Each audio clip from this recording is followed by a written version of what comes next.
It's time for your daily dose of all things Chicago sports. This is the Daily Score. Now, here's your host, Mark Grote.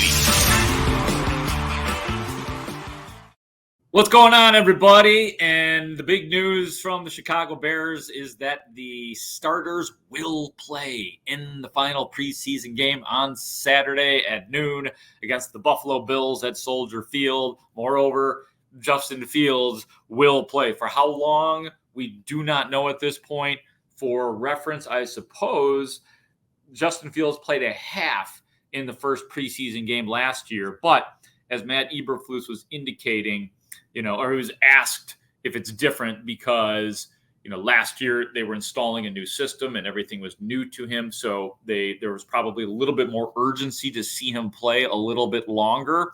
So I don't know if that necessarily matches up with what they feel about him this year. I'd like to see him play the first half. I think you guys know how I feel. I think he needs the repetitions. I think he needs that to lock in with some of these receivers. I think it's really important, and I'm really glad that he and select starters are playing. I always say select because there's so many injuries. We're recording this on Thursday. In the Thursday practice, the last practice of the week, essentially, the Bears were without 16 players. The important part, though, is Cole Kmet did return to practice. We know that he had left the practice early yesterday, and there was sort of like the drama because he took a golf cart back to Haugh to get whatever done that he needed to, and he did. But he did return to the practice, so that's incredibly good news for the Bears because of all the other injuries that they are dealing with. The offensive line continues to be stunted for the moment.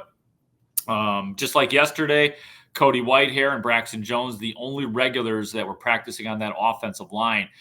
Just going through the list of injuries really quickly because I always just mention it without really giving too many details. But Chase Claypool, Jaquan Brisker, Dante Pettis, Velus Jones Jr., Eddie Jackson, Treston Ebner, Jalen Jones, Josh Blackwell, DeMarcus Gates, if you like, Dylan Cole, linebacker, out. Darnell Wright, your right tackle, out. Lucas Patrick sat out. Nate Davis, Tevin Jenkins, wide receiver Joe Reed, and the defensive end DeMarcus Walker. Those were the guys that missed practice yesterday. And we'll talk more about the offensive line and what's going on in the game, but I got some really good audio that I want to play for you guys. You guys probably know Mike Mayock. Mike Mayock is the one of the draft and general NFL gurus with the NFL Network. He worked there years ago, then became the general manager of the Raiders under John Gruden. Now he is back at NFL Network, and he was on the Score Midday show, the Bernstein and Holmes show, which is produced by our producer,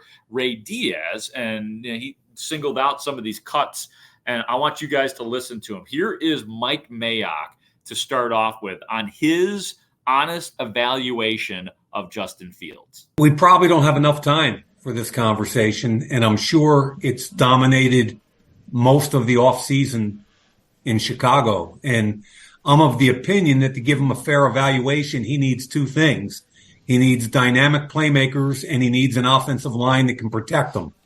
He hasn't had that to date. On paper, it's gotten better.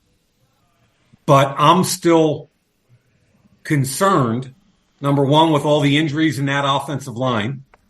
I think that I saw something where the starting five had 7 padded reps this entire training camp together. And then you start looking at quote, the dynamic skill position guys. And, I think the biggest acquisition in the offseason was DJ Moore. I know what he is, and I know what he gives them. I know what he gives Justin Fields, more importantly. Chase Claypool, you gave up the 32nd pick in the draft this year, and he came in and didn't provide much last year. I know what I'd like to see from him. He's a big-bodied outside and inside receiver where when Justin Fields get in trouble, he can throw back shoulder. He can throw it up and pretty much know it's not going to get taken by the other team. It's when Claypool plays at a high level, he's a very good receiver. But again, he's had off-season soft tissue injuries, and he didn't do a whole lot when he got there last year. Velus Jones, I don't know what he is yet. Do you guys? To answer the question, though, about Justin Fields, I watched the Buffalo tape from late last year, a couple of weeks ago, and Pass protection starts with the quarterback. Any offensive coach will tell you that. And he's got to get the ball out more quickly. He missed 2 or 3 easy throws where he stared the receiver down, didn't anticipate the window opening up, and they turned into negative plays. So on the one hand, for a fair evaluation, they've got to be better around him. On the other hand, he's got to anticipate better. He's got to get the ball out of his hands more quickly, and he's got to be more accurate. And all 3 of those are on him.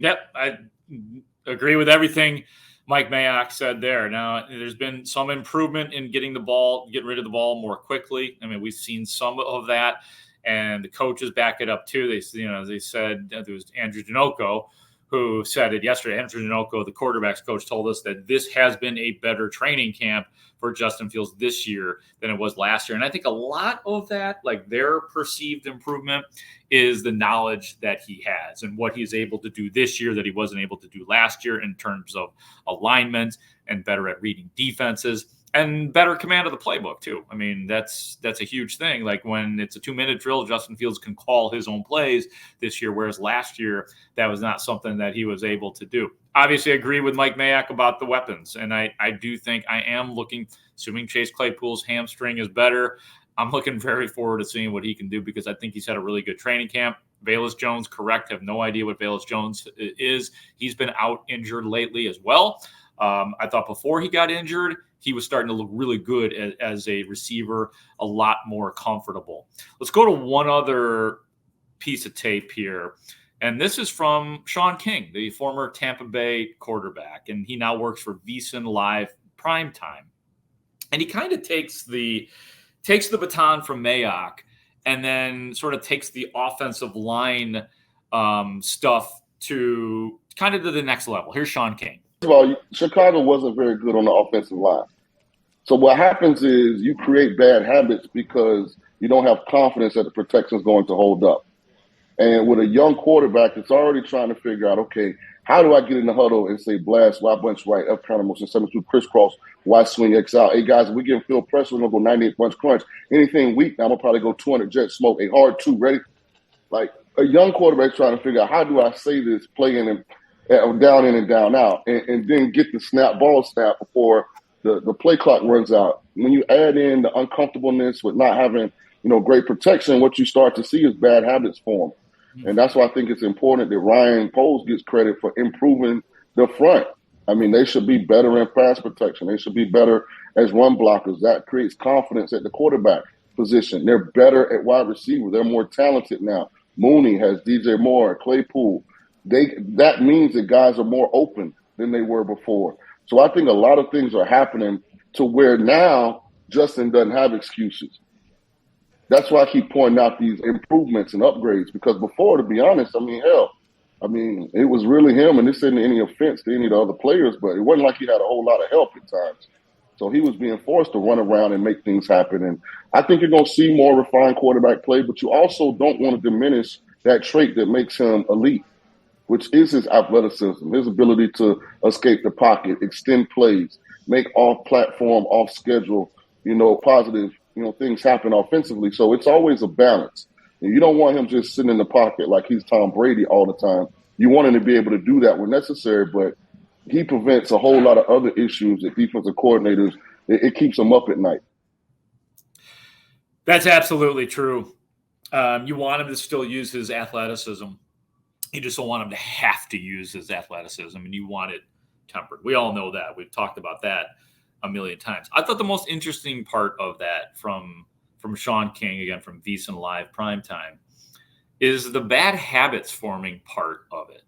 Because, and we've heard this motif before about just, needs better offensive line, needs weapons. That's part of Mayock's message as well.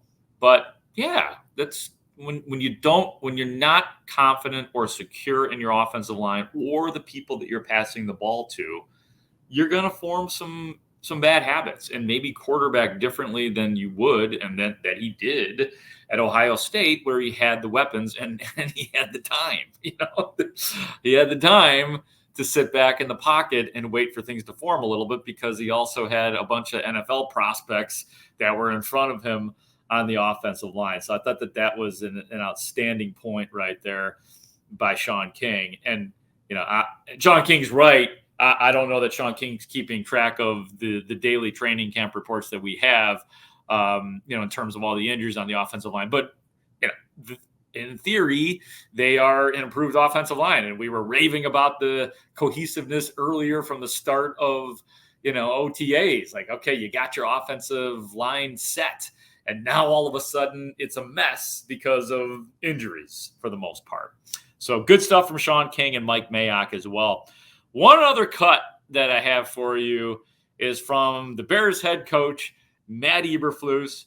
Now, I'm pumped up to watch Justin Fields, but the storyline number 2 maybe for the offense is number 2, who is the second quarterback that will enter the game on Saturday against the Buffalo Bills. Is it going to be PJ Walker or is it going to be Tyson Bagent? And that question was asked of the Bears head coach, Matt Eberflus. Who's going to be your second quarterback? Yeah, I'm not going to answer that. That's still a competition, though. Like we've said all along, and we're open to that, and that's exciting. And that was created. It wasn't like we created it. When I say we, the coaching staff, that was created by pure competition. And like I said, if you keep an open mind and you let things play out, then good things will happen. A lot of times I've seen that coaches predetermine things a lot of times, and we just based it on performances. And we're just going to continue to do that, let the competition play itself out.